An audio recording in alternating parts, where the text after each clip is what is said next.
নমস্কার বন্ধুরা, জয়ার পাকশালাতে সবাইকে স্বাগত।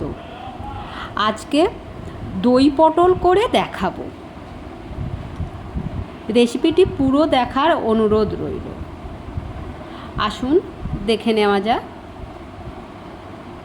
এই দই পটল করতে কি কি লাগছে আর কিভাবে করছি।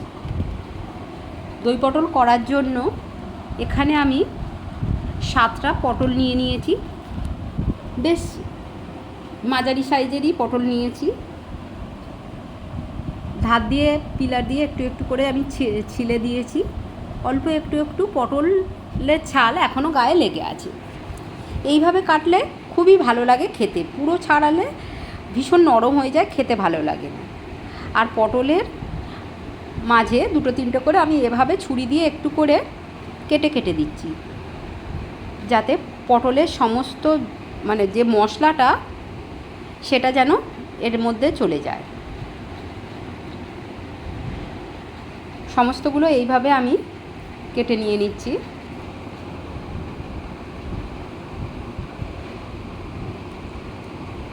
আমি একটা পেস্ট বানিয়ে নেব। এর জন্য মিক্সির জার নিয়েছি। 2 টেবিল চামচ টক দই নিচ্ছি।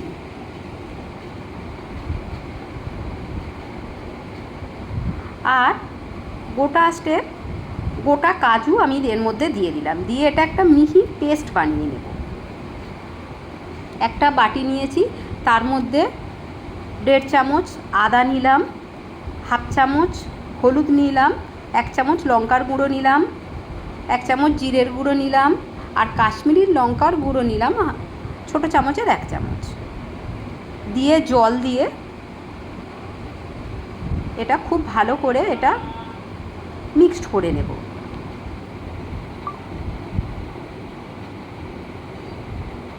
এটাও সাইডে আমি রেখে দিলাম। খুবই সহজে, খুব তাড়াতাড়ি আমি দই পটলটা করে দেখাচ্ছি। ফ্রাইং প্যান নিয়ে তার মধ্যে তেল দিয়ে দিলাম। এবারে যে পটলগুলো আমি কেটে রেখেছি সেগুলো সমস্ত এর মধ্যে দিয়ে দিলাম। মিডিয়াম ফ্লেমে এটা আমি বেশ গাটা একটু রং ধরবে এইভাবে ভেজে নেব।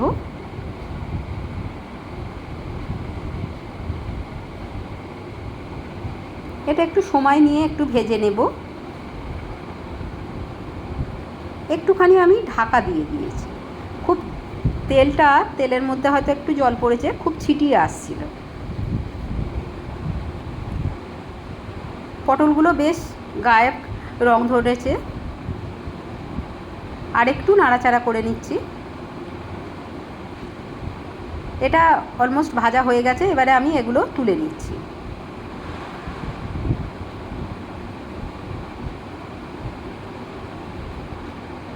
পটলগুলো সমস্ত তুলে নিয়েছি।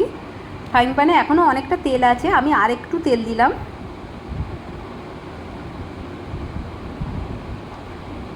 একটা তেজপাতা কেটে দিলাম, একটা শুকনো লঙ্কাও সেরকমভাবে ফাটিয়ে দিলাম। আর যে মশলাটা আমি করে রেখেছিলাম সেই মশলাটা দিয়ে দিলাম।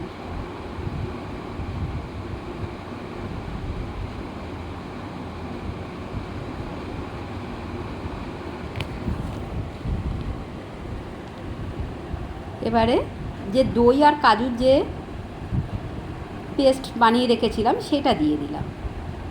দিয়ে খুব ভালো করে আমি মিক্সড করে নিয়ে নেব বা কষিয়ে নেব। একদম মিডিয়াম টু লো ফ্লেম রেখেছি, কারণ কাজু দেওয়া আছে, খুব তাড়াতাড়ি তলাটা ধরে যায়। খুব সুন্দর তেল ছাড়তে শুরু করেছে। গরম ভাতের সঙ্গে বা পোলাওর সঙ্গে এই রকম দই পটল অপূর্ব লাগে।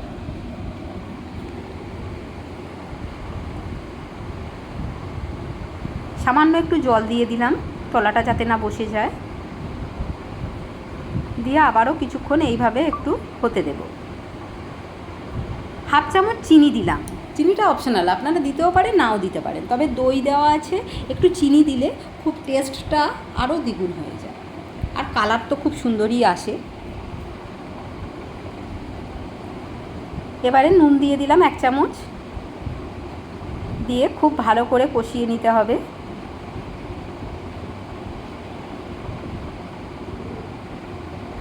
তেলটা পুরোই ছেড়ে দিয়েছে। এবারে আমি পটলগুলো দিয়ে দিলাম, দিয়ে পটলের সঙ্গে মশলাটা খুব ভালো করে কষিয়ে নিতে হবে।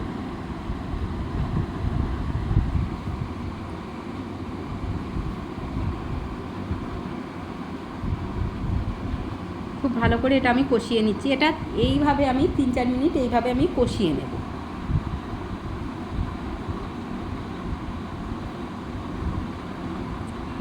মশলা আর পটল খুব ভালো করে মিক্সড হয়ে যাচ্ছে।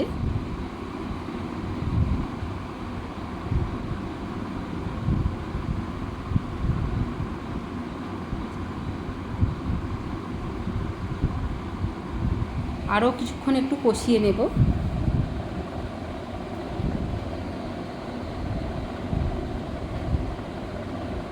কষানো অলমোস্ট হয়ে গেছে। আমি আরেকটু জল দিচ্ছি, তলাটা বসে যাচ্ছে।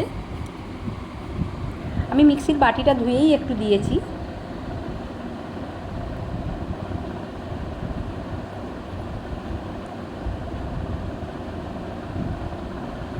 খুবই কম উপকরণে অসাধারণ টেস্টের এই দই পটল। এবারে আমি হাফ বাটি আরেকটু জল দিয়ে দিলাম, যাতে পটলটা সিদ্ধ হয়ে যায় আর হালকা একটু গ্রেভি থাকে। দিয়ে খুব ভালো করে একবার নাড়াচাড়া করে আমি ঢাকা দিয়ে দিলাম 3 মিনিটের জন্য। ঢাকনাটা খুলে নিলাম।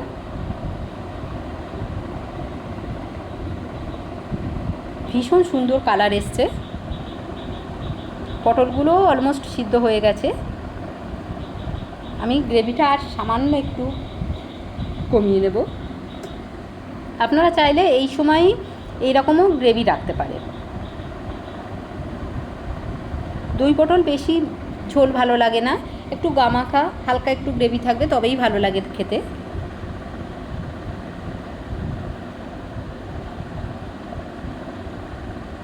ফ্লেমটা একদম লো করে দিয়েছি। আমি হাফ চামচ ঘি দিয়ে দিলাম।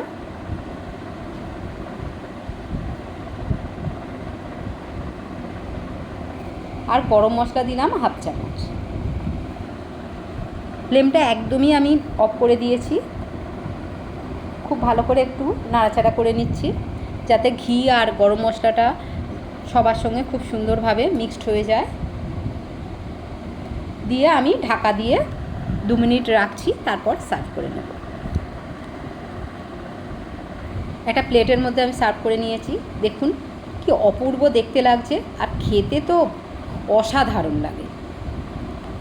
ভাত, রুটি, পরোটা, নান, এমনকি লুচির সঙ্গেও খুবই সুন্দর খেতে লাগে। রেসিপিটি ভালো লাগলে লাইক, শেয়ার, কমেন্ট এবং সাবস্ক্রাইব করতে ভুলবেন না। পাশে থাকা বেল আইকনটি প্রেস করে দেবেন। আমার নেক্সট ভিডিওর নোটিফিকেশান সবার আগে আপনার কাছে পৌঁছে